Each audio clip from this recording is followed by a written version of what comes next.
Thus, the Electoral Bond Scheme 2018 will have to be struck down as unconstitutional.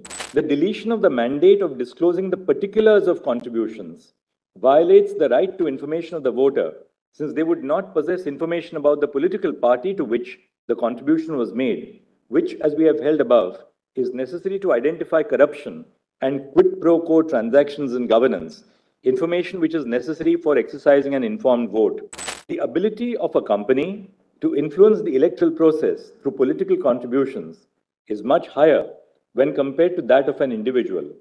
A company has a much graver influence on the political process, both in terms of the quantum of money contributed to political parties and the purpose of making such contributions. The amendment to Section 182, by permitting unlimited corporate contributions, authorizes unrestrained influence of companies in the electoral process.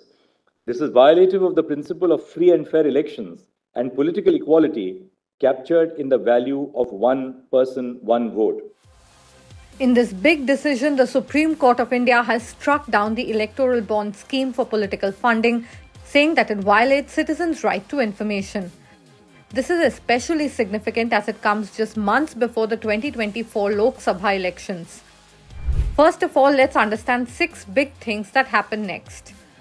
1. The court has told the State Bank of India to stop issuing electoral bonds right away. All the bonds that have not been encashed yet also need to be returned. The Supreme Court has asked the SBI to give the EC details of political parties who have gotten contributions through electoral bonds since April 12, 2019. These details have to include the date of purchase of the bond, the name of the purchaser, and the denomination of electoral bonds purchased. Denomination for electoral bonds are rupees 1,000, 10,000, 1 lakh, 10 lakh, and 1 crore.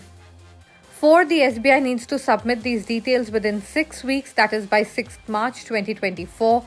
After that, the Election Commission needs to publish this information on their official website within a week, that is by 13th March 2024. Importantly, the court struck down amendments made to the company and tax laws.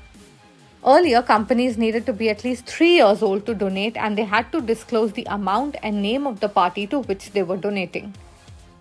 So why did the court scrap the scheme? Essentially, they say that the scheme cannot be defended by saying that it will help fight black money and that the confidentiality of donors has to be maintained.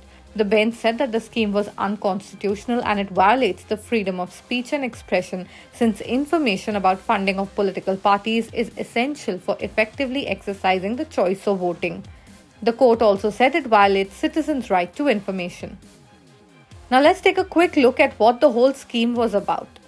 It was basically introduced on 2nd January 2018. The scheme enables donors to anonymously send funds to a political party after buying bearer bonds from the SBI. These donations were interest-free. The act was passed as a money bill and did not need assent of the Rajya Sabha. It was pitched as an alternative to cash donations made to political parties, and the cash donation limit was reduced from 20,000 to 2,000 rupees. Cash में unknown sources से पैसा आए, राजनीतिक दल उसी को खर्च करें जिसमें ना क्लीन मनी है और ना ट्रांसपेरेंट मनी है, मैकेनिज्म है। इस व्यवस्था को बदलने के लिए जो वैकल्पिक व्यवस्था बनाई है वो इलेक्टोरल बॉन्ड्स की है कि कोई भी व्यक्ति अगर किसी राजनीतिक दल को, और केवल राजनीतिक दल वो होंगे ताकि इसमें कोई फर्जी व्यक्ति राजनीतिक दल रजिस्टर करवा के पॉलिटिकल पार्टी ना बना पाए, जो रजिस्टर्ड होंगे इलेक्शन कमीशन के साथ और जिनको पिछले चुनाव में कम से कम 1% वोट मिलना चाहिए ताकि कुछ ना कुछ उनकी फॉलोइंग हो, वही एलिजिबल होंगे। The scheme was challenged by a bunch of petitioners, the lead one being the NGO Association of Democratic Reforms. It also included the Congress and the CPIM. The Congress in their 2019 manifesto had also promised to scrap the scheme. The petitioners said that the scheme violates the right to information, opens door to shell companies and promotes corruption. The decision is seen as a setback for the BJP, one because they introduced and defended the scheme, and second because they have been the biggest beneficiaries of it. According to the annual audited report submitted to the Election Commission, the BJP got nearly 1,300 crore rupees through electoral bonds in financial year 22-23.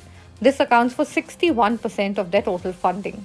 In the same year, the Congress earned 171 crore rupees. The TDP earned 34 crores while the Samajwadi Party got no contributions through electoral bonds as per PTI.